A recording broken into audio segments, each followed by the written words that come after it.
Hi guys, welcome to my review of HeroAca chapter 251, just 1 week. This was a really good chapter. I say that every week, but it was really good. I loved everything about it. I really loved because going into the chapter, there was this presumption from at the very least 99% of the community that okay, it's definitely gonna be our little trio who's gonna come in and save the day, but the way it went down was unexpected, and I really loved the way it was done because we've had Endeavor talk before about the 3 things you need to do as a hero. You need to evacuate the immediate area, make sure there's no one else gets mixed up in whatever's happening. You need to save the victim, because that is what a hero does. They save people, and you need to suppress the villain. And that's 3 things we do, and the 3 heroes, and they can all do one each, So that's really great. And the way I imagined that this was go down was not like this, because I thought with Natsu being the one taken, at the very least, Shoto should be the one to save him because it's his brother. And the way he came at ending like this, where's the panel? Let me just see if I can find it. Here you have his give me back, and then later my brother, he's so determined to get Natsuo back. And I was so sure he was gonna come in there and he was gonna save him, and it was gonna be his it was gonna be his moment. I really expected that. And then I was so caught off guard when we got this panel where we have Bakugo go suppress, and you see him just breaking the sound barrier or whatever he's doing and then swooping in to save him. It was so well done. I was so surprised because here's the thing. Let me talk about Bakugo first and then we go into everything else. Bakugo saving. So Bakugo does the first of the 3. He saves the victim. And that's amazing, because Bakugo was always the winning part of the All Might side, and what he needed to work on was saving people and prioritizing that. And the fact that he, with his new move, taking the advice that Endeavor gave him, suppress your power or condense your power, he used his new move to gain so much more speed, which is incredible because he was very fast to begin with. He gains a whole lot of speed, blasts so quickly to the victim. Ending doesn't have time to do anything, and he saves him.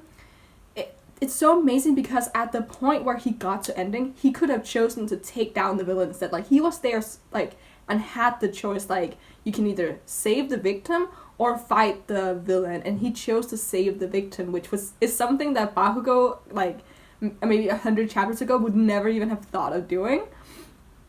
So that's really good. That's amazing. I love it so much.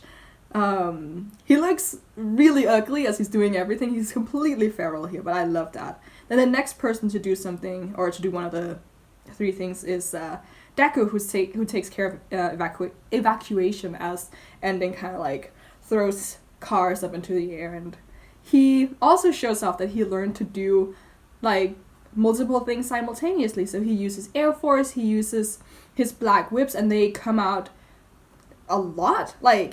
Holy crap.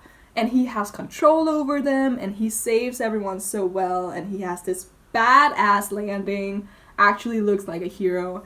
And then for suppression, we have Shoto coming in and taking down Ending, which was great. It was perfect teamwork between the 3 of them. They didn't discuss this, they just worked. And it all worked to their advantages. Bakugo's the fastest right now for some reason, so he goes in to save the victim, makes that a priority. Deku has the ability to save people from lots of different places and in this specific situation, so he goes and does that. And then Todoroki, who is very strong, just quirk wise, physically wise, comes in to deal the final punch or the final move, which is him controlling the flash fire, which he wanted to master in this internship. So that's also really good.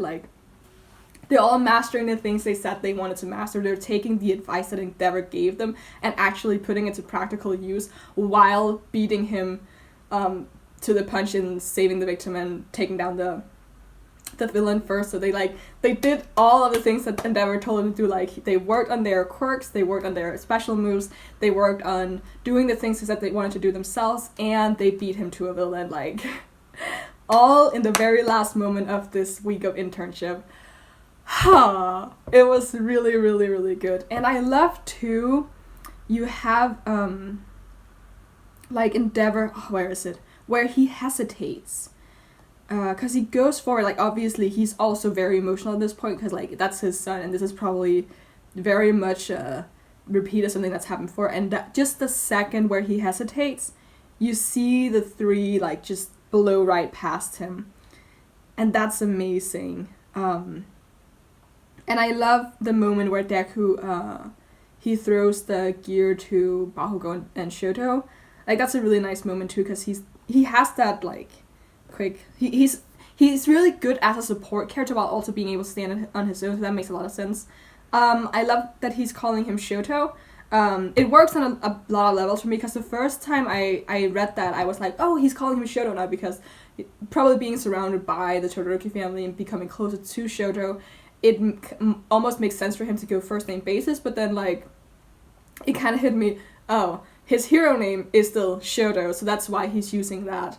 And for Kachan's always Kachan. I've seen a couple of people being like, oh, maybe this is foreshadowing that Kachan will be his hero name because he's using it together with Shoto, but I just think that Deku is completely unable to call him anything but Kachan.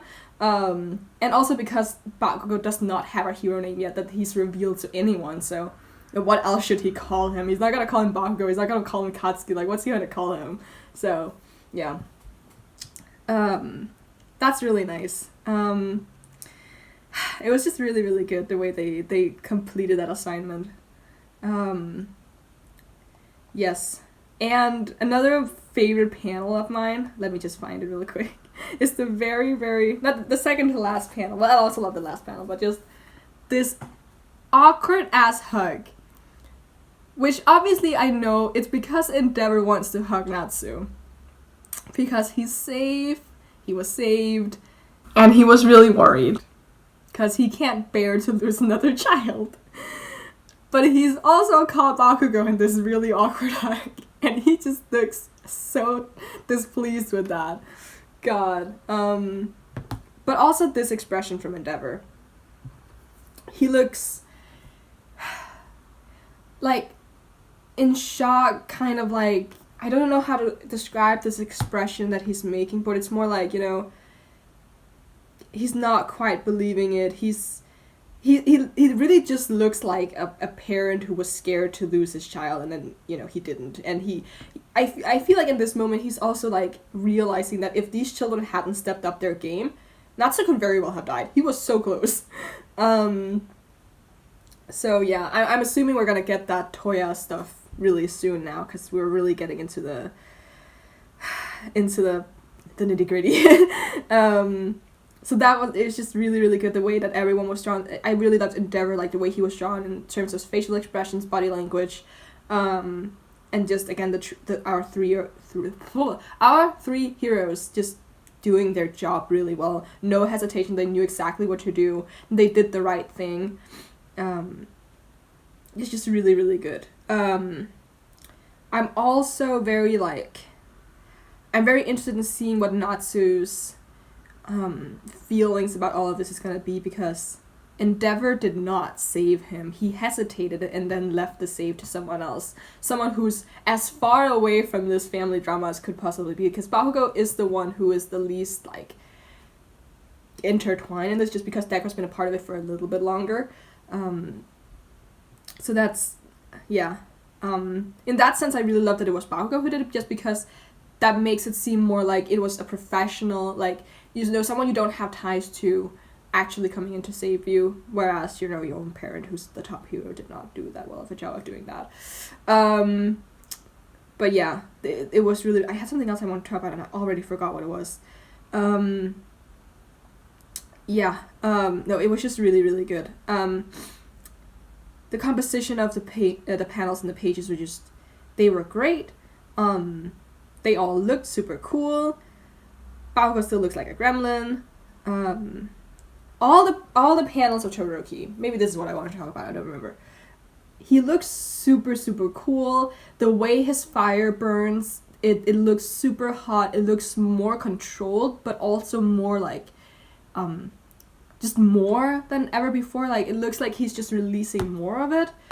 And it just looks really cool. I saw some people really compare him to Dabi. Like, the way Dabi looks when he uses his quirk and stuff, which is, you know, there might be something there.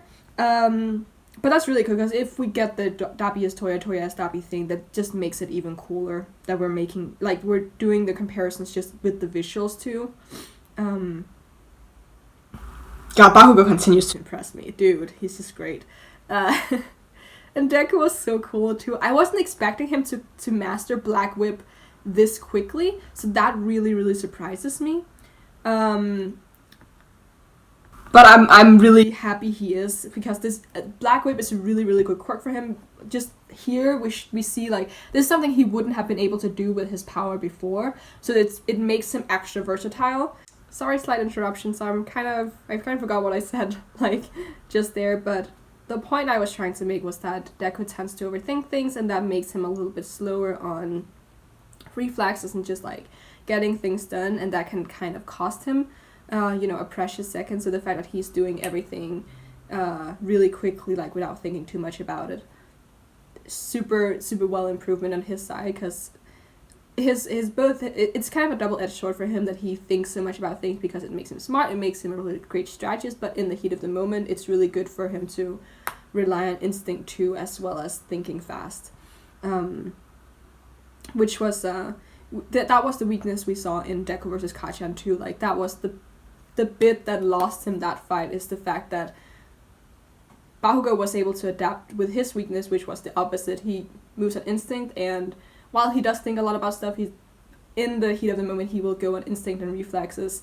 But what won him was that he did the Deku thing, and he thought about it, and he outsmarted Deku, whereas Deku wasn't able to do the other thing around, where he could have probably blocked Kachan if he'd had, like, quicker reflexes, or had more, like, muscle memory into doing things like special moves and stuff.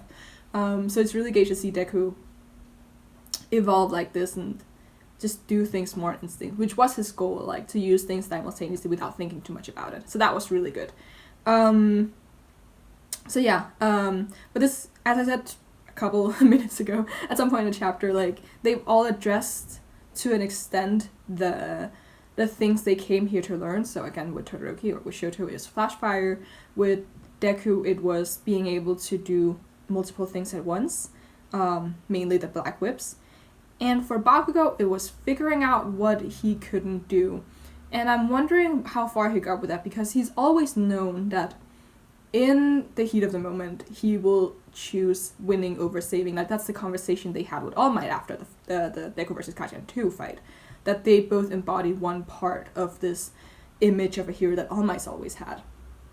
So I'm wondering if, like, what is Bakugo realizing here? Because while him choosing saving over winning is a great moment for him, and obviously for me one of my highlights, because he's my favorite character and I live for his character development, we've yet to see him be confronted with something that he couldn't do, because I feel like the things he couldn't do, like, all the things he improved on, were things that he improved on it so quickly, and I feel like it's not fair to say that's something he couldn't do before, because it was probably the direction he was going in anyway, like learning how to move quicker to condense his power into a single point, because as Deku pointed out a couple of chapters ago, the idea of condensing his power into a single point is very much like his AP shot, which he uses for offense rather than movement. But as we've seen before, Bakugo is more, he's the kind of person where he will use his quirk for movement and mobility just as much as he will for fighting, because using it for mobility also gains, like, momentum in, like, a punch or something like that, which, you know, the faster you go, the harder you punch, because, you know, you transfer energy.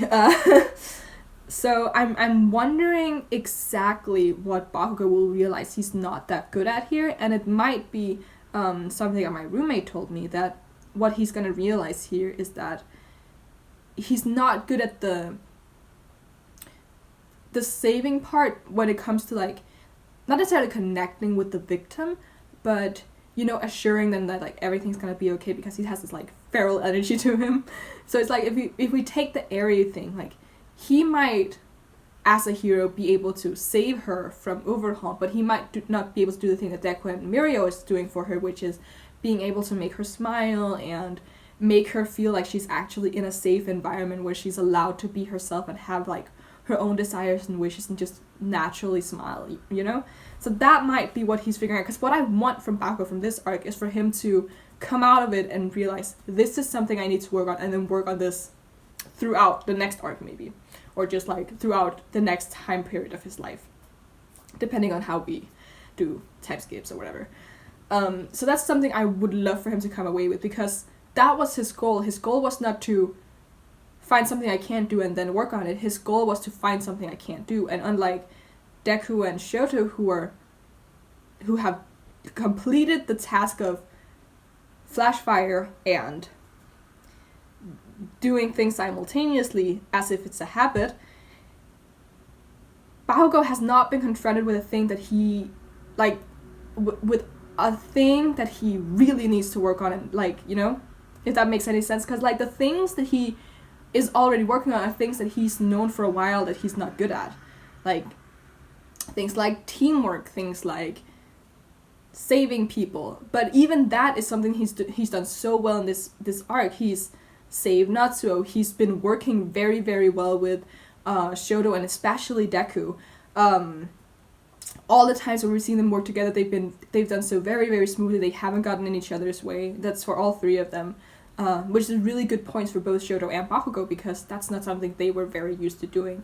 And obviously we've seen Shoto like work with other people before, but Bakugo not so much.